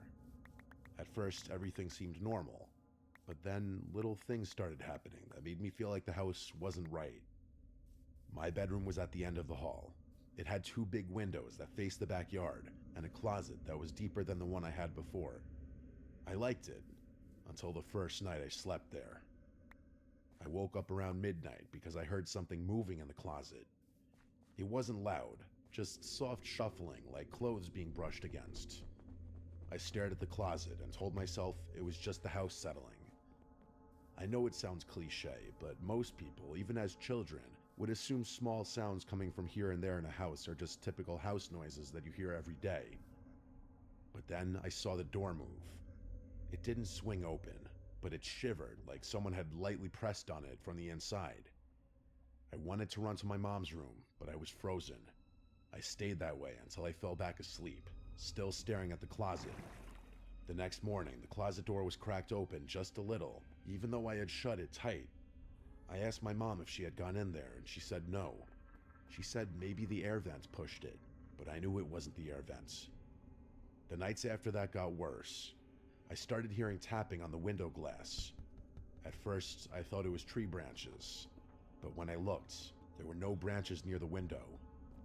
The tapping would go on for minutes, and when I pulled the blanket over my head, it would stop. I tried to ignore it until one night I finally peeked out. I saw a pale hand pressed against the window. It was on the outside, but the window was on the second floor, way too high for anyone to reach without a ladder. The hand stayed there for a long time, just pressed, without moving. Then it slid down slowly and disappeared. I didn't sleep at all that night. I told my mom, and she started cracking up laughing when I told her. She didn't believe me for a second. When she saw that I wasn't just saying it as a prank or a joke, she leaned more into trying to convince me that I was probably in a half-asleep state and seeing things from my dream, but I knew that was a load of horseshit. My stepdad didn't believe me either. He said I was making it up for attention, and he also got a laugh out of it. But I started noticing he kept the hallway light on at night, so maybe he didn't feel as safe as he pretended. A month later, my little brother, who was 4, started talking about the white lady. He would say she came into his room and sat on his bed. My mom thought it was just his imagination, but one night I heard him screaming. I ran in and saw him curled up under his blanket crying. When he finally calmed down, he said the white lady had been standing by his door, just staring at him. He said her eyes were all black. I believed him because of what I had seen at my window. I started sleeping with the blanket over my head every night, but that didn't stop the dreams. I began to dream of the white lady too. She would stand in the corner of my room and whisper my name. Her voice was dry, like leaves rubbing together. Sometimes I would wake up and still hear it, faint but definitely real. One night I woke up and saw her standing at the foot of my bed. She was taller than anyone I had ever seen. Her head almost touched the ceiling. She wore a long white dress that moved even though the air was still. Her hair was black and stringy, and her face was pale like chalk. Her eyes were like empty black holes. I tried to scream, but nothing came out. I shut my eyes, and when I opened them again, she was gone, but my closet door was wide open. After that, I couldn't go in my closet anymore. I begged my mom to let me sleep in her room, but she said I need to learn how to be brave. I think she didn't want to admit she was scared too. The worst night came during a storm, heavy rain and loud wind. I woke up to the sound of my window creaking. When I looked, the window was slowly sliding open, even though it was locked. I could see the lock turning by itself. The window opened all the way, and I saw the white lady climb in. She didn't move like a person. She floated. Her feet never touched the floor. She drifted toward my bed and leaned down until her face was right in front of mine. I felt her cold breath on my skin. She whispered my name again, and this time I screamed as loud as I could. My mom and stepdad came running in, but when they turned on the light, the window was closed and locked, and no one else was there. They yelled at me for scaring everyone, but I could see in their faces that they were worried. The weird thing about that part of the story is that I don't vividly remember what happened between the moment I saw that lady floating towards me and my screaming. The best I can explain it is that I sort of blacked out for a moment before remembering screaming and having my parents rush into the room. My window was closed again, which would suggest to people that it was just a night terror. That's what my parents believed it was, I think. My mom started taking me to therapy for a while because they were worried about me. We lived in that house for 3 more years, and I never got used to it. My brother stopped talking about the white lady, but I think it was because he was too scared, not because she stopped visiting. Sometimes I would hear him crying at night and saying, "Go away." I think he just also didn't want to be forced into going to therapy. Sometimes when it storms at night, I still get scared to even get up to go to the bathroom or get water. I'll glance over at corners of the room, making sure I don't see something tall lurking there. It goes to show how these kinds of things stick with you into adulthood. I'd be more open to believing it was simply night terrors if it weren't for the fact that I saw that hand on my window before my little brother even first mentioned the white lady. I guess this is just one of those freakish experiences that cannot be explained.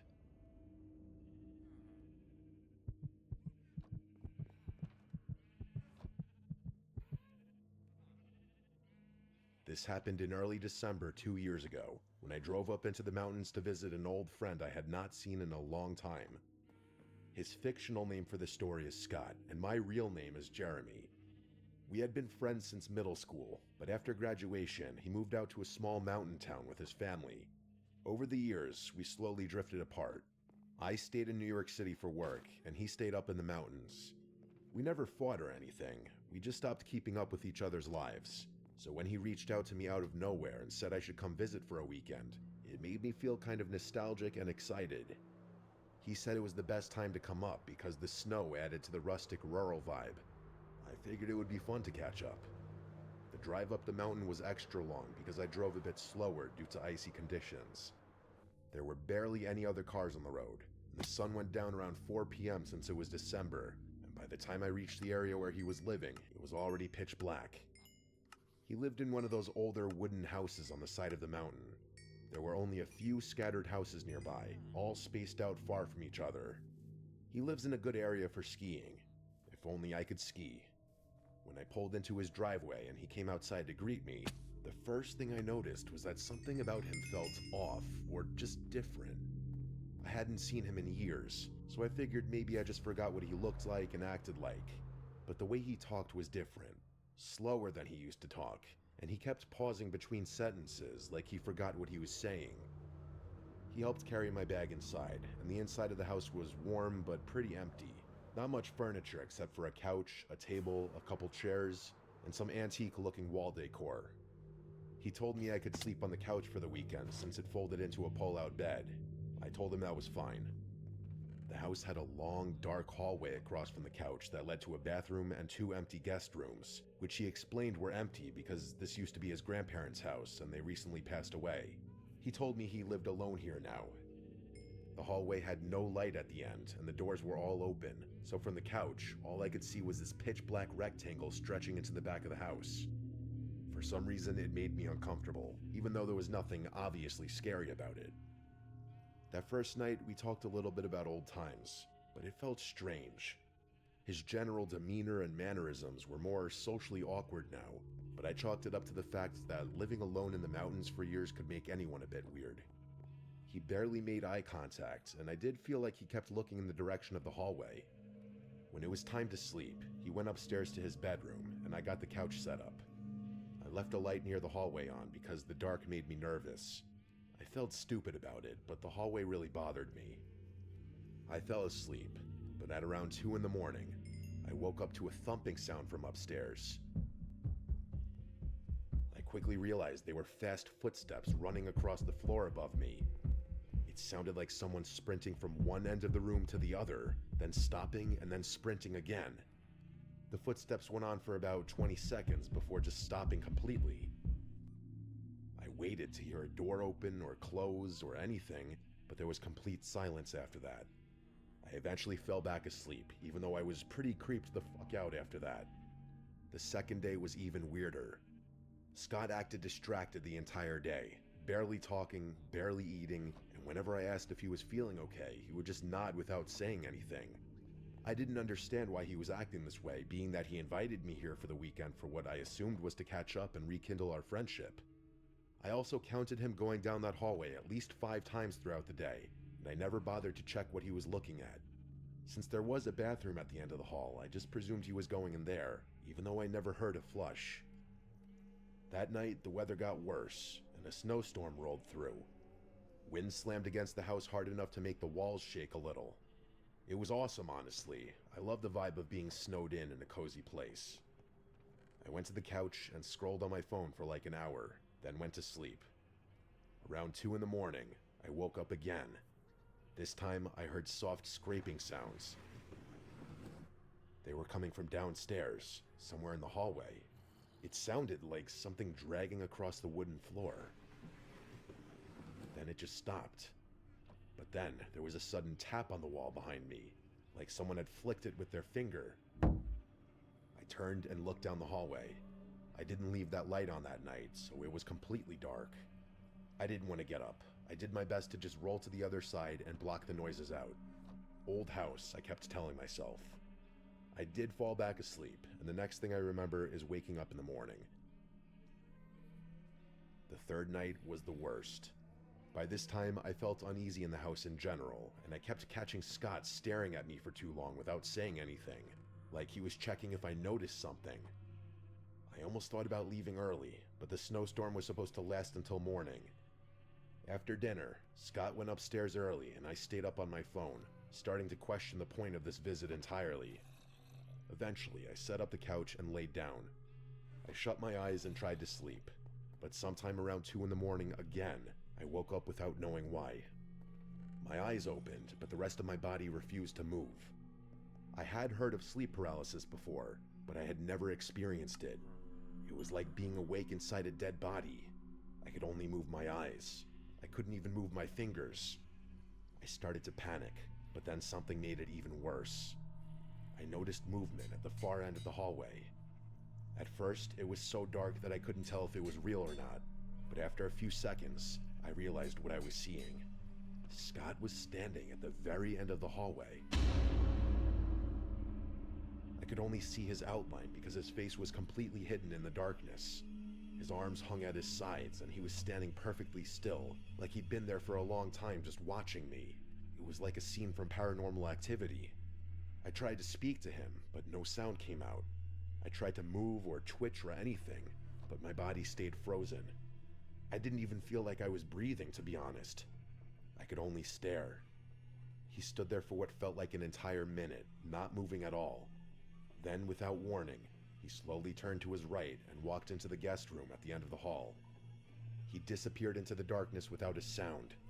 My body slowly started to regain control. First my fingers, then my arms, then my ability to sit up. Once I fully snapped out of it, I sat up shaking and sweating. I kept telling myself it might have just been a dream or a hallucination, since sleep paralysis can cause that, but something in my gut said it wasn't. I whispered his name to see if he would answer. Nothing. Against everything in me, I got up and forced myself to walk down the hallway toward the room he had gone into. When I stepped inside, the room looked empty, but in the far corner by the window, someone was standing. I could see the shape of a person facing the window looking outside. I couldn't tell if it was Scott. Either way, the sight was horrifying. I slowly backed out and then ran upstairs to his bedroom. I found Scott asleep in his bed, completely knocked out. I shook him awake and he looked confused and irritated, like he had no idea why I was waking him up. When I tried to tell him what I saw, he refused to go downstairs. I begged him to believe me that someone else was in the house. He would not even look toward the stairs. He didn't say anything, but his expression changed in a way that scared me even more. He looked like he already knew what I had seen. I then asked him firmly, "Scott, who is that downstairs?" And he just looked at me and shrugged his shoulders. At that point, I decided I was done. I didn't care about the snow or the time. I ran downstairs and grabbed my bag to pack my stuff. I kept glancing toward the hallway, half expecting to see that person standing there again. Genuinely, I just wanted to teleport out of that house immediately. When I got outside, the cold air almost relieved me. I brushed snow off my car and got inside as fast as possible. As I backed out of the driveway, I made the mistake of looking up at the house one last time. In that window of the room at the end of the hallway, I saw a silhouette. Surely that same person I saw standing in that room just before. That was the last thing I ever saw of Scott's house. After that weekend, he stopped responding to texts. I threatened to call in a wellness check when I got worried that he got murdered or something, and finally he responded saying, "I'm fine." That's it though. He didn't respond to any further texts, so I stopped bothering. That was not the same Scott I knew from school. Whatever happened to him, and whoever that was in his house, it's not my problem. I'd be lying if I said it doesn't terrify the shit out of me though.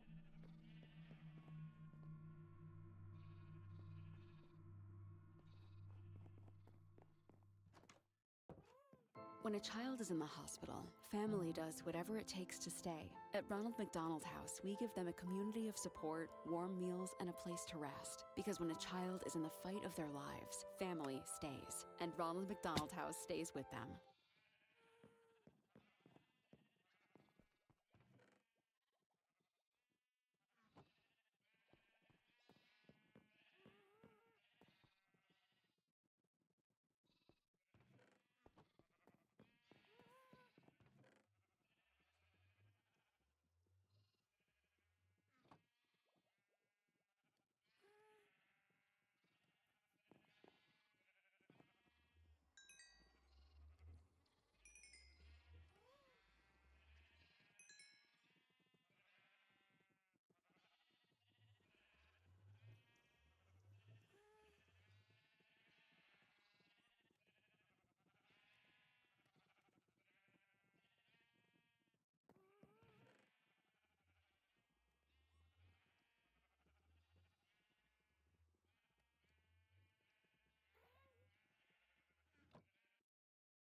This happened earlier today. My name is Sarah, and I live in a small town in Canada called Sylvan Lake. I'm 28 years old, and I've been living here for about 3 years now. Since it's winter, it's been getting dark much earlier these days, usually around 6:30 p.m. Now, I always go on short walks around 8 p.m. to clear my head after work. And the early darkness hasn't changed that routine for me. Earlier today, I was taking my normal route along a path that runs right beside the lake. The path is pretty well lit in most sections, which makes me feel safe even when it's dark out. There's one particular part near the end of the walk where the path suddenly makes a sharp turn away from the lake. After that turn, It's just a few more turns through some trees before you hit a straightaway that takes you directly back to the parking lot where I always start and finish my walks. I had just reached the turn away from the lake when I heard this low, rumbling shout. It wasn't quite human sounding, but I couldn't really tell where it was coming from. My heart started racing, and I picked up my pace, walking faster. I just wanted to get back to the parking lot and leave as quickly as possible. Right when I turned the corner, I saw some kind of creature dart across the path in front of me. It happened so fast, literally in a split second, and then it disappeared into the bushes on the left side of the path. I quickly pulled out the small flashlight I always carry with me when it's dark out. I pointed the beam directly at the bushes where I saw it go, hoping the light would scare away whatever was hiding in there. The bushes rustled slightly, but I couldn't see anything clearly through all the branches and leaves. There was just another low rumbling sound coming from the bushes, so I took a deep breath and slowly stepped forward. Part of me thought maybe the creature was hurt or injured and needed help. I know it sounds crazy, but that's what went through my mind in the moment. I leaned in and peered into the bushes and got a somewhat clear view of it. It was crouched down on all fours, kind of hunched over like it was trying to hide.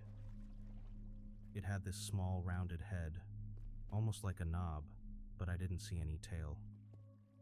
The face was pale white and looked strangely like a monkey's face. That's the best way I can describe it. The body was roughly the size of a large dog, maybe like a German Shepherd or something. Now the weirdest part was this large hump on its back, kind of like a camel's hump, but not quite the same shape. That's all I managed to see before it suddenly bolted. It took off running on all fours, crashing deeper into the woods behind the bushes. The whole encounter happened so fast, maybe just a few seconds total, but it felt like time slowed down. My instincts just kicked in, and I turned around and ran back to the parking lot as fast as I could. I didn't even look back to see if it was following me or anything. I just ran. I'm still pretty shaken up about the whole thing right now, honestly. My heart is still pounding as I'm typing this, so I'm sorry if some of this doesn't make complete sense, or if I'm rambling a bit. I keep replaying it in my head, trying to make sense of what I saw. This was the first place I thought to share what happened, because I needed to tell someone, and I didn't know who else would believe me. Does anyone know if there are any cryptids or strange creatures like this reported in Alberta? Has anyone else around Sylvan Lake or nearby areas seen something similar? I've lived here for 3 years and never experienced anything like this before. I'm not sure if I'll be taking my evening walks anymore, at least not for a while.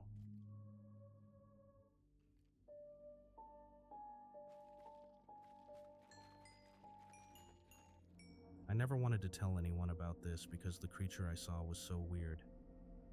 I thought people would think I was crazy. But recently I've been reading stories online from other people who saw something similar. And that gave me courage to finally share what happened to me. So please just hear me out with an open mind. I was only 6 years old when this happened. My 7th birthday was coming up in about 2 months. It was a really cold winter night. I remember that day so clearly because it was November 30th, the last day of the month. And I couldn't wait to flip the calendar page to December and start my countdown to Christmas. We lived in a small village with no grocery stores, and the nearest one was in a bigger town about 30 minutes away, so we had to drive there whenever we needed food. That night, my family and I were coming back from our weekly grocery run. The van was full of bags in the back. My mom drove our big old Ford van. It was brown and made weird noises, but it worked fine. Our house was pretty far from the main road. And when we reached the house, Mom parked right at the front door like always. She turned off the engine but kept the headlights on so we could see. It was completely dark outside. My parents and older brother were busy unloading the grocery bags from the back of the van and carrying them inside. I should have been helping, but I was being a typical kid, completely distracted by something way more interesting to me. There was this frozen puddle near our driveway, and I was having the time of my life stomping on it. And when you step on them just right, the ice makes this satisfying cracking and popping sound. I was obsessed with it. I kept jumping on different spots, trying to find more air pockets to pop. But then out of nowhere, I got this strange feeling in my stomach, like someone was staring at me. The kind of feeling that makes the hair on your neck stand up. I stopped mid-jump and slowly looked up toward the side of our house. The van's headlights were pointing that direction, lighting everything up in this bright white glow. And that's when I saw it. This thing. I still see it when I close my eyes, even after all these years. There, clinging to the side of our house, was this thing. I don't know what else to call it except a demon. That's the only word that fits. It had a human shape, sort of, but it was small, maybe the size of a 5 or 6-year-old kid. But it was so incredibly skinny, like you could see every bone underneath its skin. The skin looked stretched too tight over its skeleton, like someone had wrapped plastic over a pile of sticks. And the color this nasty brownish yellow, like an old leather jacket that's been rotting in someone's basement for years. The head was way too big for its body and completely bald. No hair at all. And those eyes. They were huge and glowing bright red, like 2 burning coals staring straight at me. I couldn't see much of a nose, just 2 small holes maybe. But the mouth took up half its face, this enormous grin packed with rows and rows of needle-sharp teeth. It was crouched on all 4s, somehow stuck to our wooden wall like gravity didn't exist. Like Spider-Man, but if Spider-Man was a monster from hell. I just stood there frozen, staring at this thing. I couldn't believe what I was seeing. It felt like time stopped for a few seconds. Then suddenly my brain kicked in and I ran. And the second I got inside, I ran straight to my grandmom. I was crying and shaking, trying to tell her about the creature I saw on the wall. My words were probably coming out all jumbled because I was so scared. She hugged me tight and told me everything was okay. She said my eyes were just playing tricks on me in the dark. Then she offered to send my dad outside to check if it would make me feel better. There was no way I wanted my dad going back out there. That thing might still be waiting. And the thought of my dad facing that creature made me even more terrified. Now I wish that was the end of it, but it wasn't. Later that night, my grandmom tucked me into bed. I laid there for what felt like forever, wide awake and scared. But eventually, I got so tired that I finally fell asleep. I don't know how long I was asleep, maybe an hour or 2. I felt this strange pull, like something was forcing me to get out of bed and go to the window. I couldn't control it. My body just moved on its own. When I looked outside, the moon was so bright that night. It was shining on the fresh snow, making everything glow like it was daytime. I could see our whole yard clearly. And then I saw it again. The demon was back. It was crawling through the snow on its hands and knees, moving slowly across our yard. Then somehow, it knew I was watching, like it could feel my eyes on it. The creature stopped crawling and slowly turned its head toward my window. It just stared at me with those horrible glowing red eyes. I couldn't take it anymore. I jumped back into my bed and yanked the covers over my head, hiding underneath like a little kid afraid of monsters. I kept telling myself over and over that it was just a bad dream. Then somehow I managed to fall back asleep eventually, though I don't know how. When morning finally came, I got up and went to the kitchen. Mom was there cooking breakfast, and the smell of eggs and bacon filled the house. Everything felt normal again. A few minutes later, Dad came in from outside. He'd been shoveling snow off the driveway. He had this confused look on his face. "Hey, were the kids playing outside in the snow last night?" Grandmom looked at him, then at me. "Nobody went outside. Why?" He said it looked like a small child had been crawling on their hands and knees through the fresh snow. The tracks went all across our front yard, right up to the house directly under my bedroom window. My blood ran cold and I felt sick to my stomach. It wasn't my imagination. That thing had really been there, crawling through the snow, staring up at me. To this day, I still don't have answers. Was it trying to scare me, or was there something worse it had planned? These questions have haunted me for years. And as I got older, maybe around my teenage years, I started researching strange creatures and supernatural stuff online. I couldn't help but wonder, was that thing some kind of omen? Even now, as an adult, I can't walk past windows at night without feeling that same childhood terror. I literally have to cover my eyes with my hand when I need to go to the kitchen for water in the dark. Part of me is still terrified. I'll look up and see those glowing red eyes staring back at me through the glass. You can believe it or think I'm crazy. I honestly don't care anymore. I know what I saw was real. And somewhere out there, it might still be crawling around in the dark.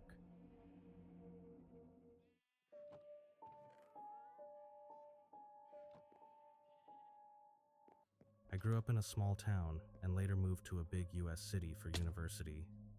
Everything there felt louder, faster, and a lot more crowded than what I was used to. The subway was the hardest part for me.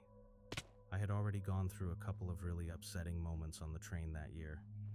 They were not just creepy, they were honestly traumatic, and they left me nervous every time I had to ride it.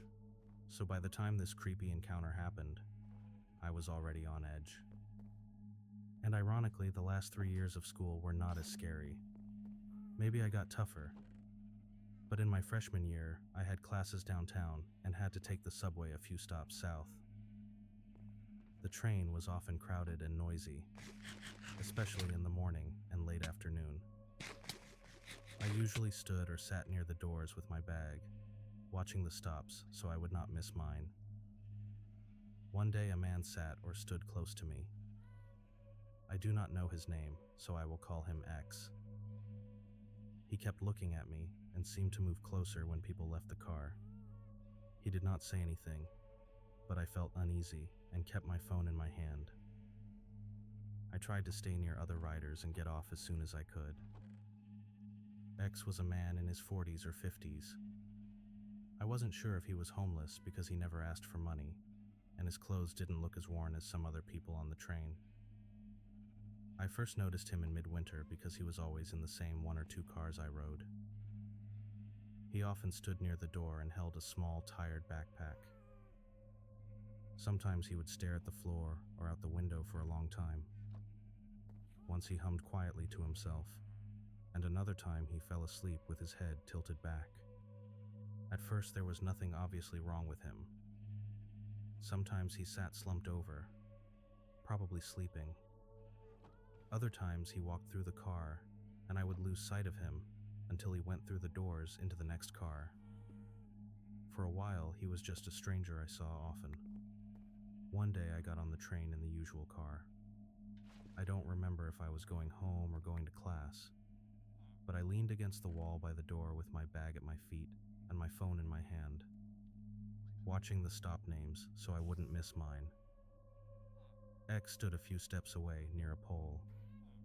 He didn't say anything, but I noticed him glancing my way more than once. I was listening to music with my earbuds, switched off from the world like most people. I didn't notice at first, but X was sitting on the other side of the clear plastic divider I was leaning on. A few stops into the ride, I saw some older people standing and looking tense, whispering to each other and glancing around. I looked up to see what they were looking at. Someone stood up to move closer to the door, and I could hear the faint squeak of shoes on the floor. X was still there, sitting very still and watching everyone.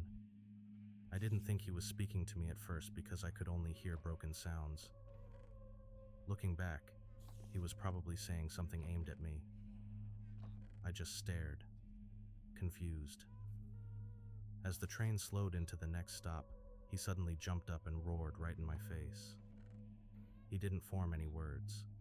He only screamed, a raw, terrible sound that made my stomach drop. People nearby jumped and stepped back. I could feel his breath on my skin, and it smelled like smoke and something sour. My hands went cold and I hugged my bag so hard it hurt. A few riders stood up and moved closer to the doors. The train stopped, the doors opened, and I forced myself to get off as soon as I could. I got off the train right away. I noticed that no one on the train would look at me or at him. Everyone seemed to ignore what was happening. He stood in the doorway and stared at me with an angry look until the doors finally closed and the train left without me. A few other people got off the train through the other doors in the same car. I stepped back and just stood there on the platform, shaking and scared. Now the scary part is what happened over the next few weeks. I still had to ride the train every day. And one time, he got on the same train car as me. He stared at me again with that angry look. But fortunately, it was rush hour, so the train was very crowded with people. Also, we were still in the downtown area, so the stops were close together. This meant I could get off quickly and run away. I don't know what I did to make him so angry. Maybe I just leaned too close to him that first time or something like that. But he also seemed more upset and angry in general than most people. Then one time I got on a train car, and then saw he was sitting at the other end. I just hoped he wouldn't notice me, but he definitely saw me when I got off the train. Right before the doors closed, I saw him jump up from his seat and turn toward me. I was scared he might do something worse, or scream at me again. It really seemed like he remembered me and was angry at me for some reason. By the way, I don't look scary at all. I'm a 5'7" who wears glasses. The last time I remember seeing him was on a day I had an exam. I was running up the stairs to catch the train. I could hear from the sounds on the platform that a train had just arrived. When I got to the top of the stairs, I could see into the train. And guess who I saw? It was him again, sitting right across from the open doors near the staircase. He was looking around in all directions, like he was waiting for someone. Maybe I was just being paranoid, but that's what it looked like to me. I got off the train right away and moved away from the doors. No one on the train looked at me or at him. He stayed in the doorway and kept staring until the doors closed and the train pulled away. My hands were still shaking and my legs felt weak. The platform was cold and the lights buzzed. Someone on the platform asked if I was okay, but I could only nod. I pulled my coat tighter, checked my phone even though I did not really look at it, and waited until the next train came. I knew I was probably going to be late to my exam. I was already very stressed out, but I was too scared to get on that train with him. I bent down low and hid until the train left. I guess this is kind of a boring ending to the story. That was the last time I ever saw him on the train, even though he had been riding it almost every day for several weeks. That was really the last time. He never appeared again for the last 3 years I was in school. I still think about this sometimes.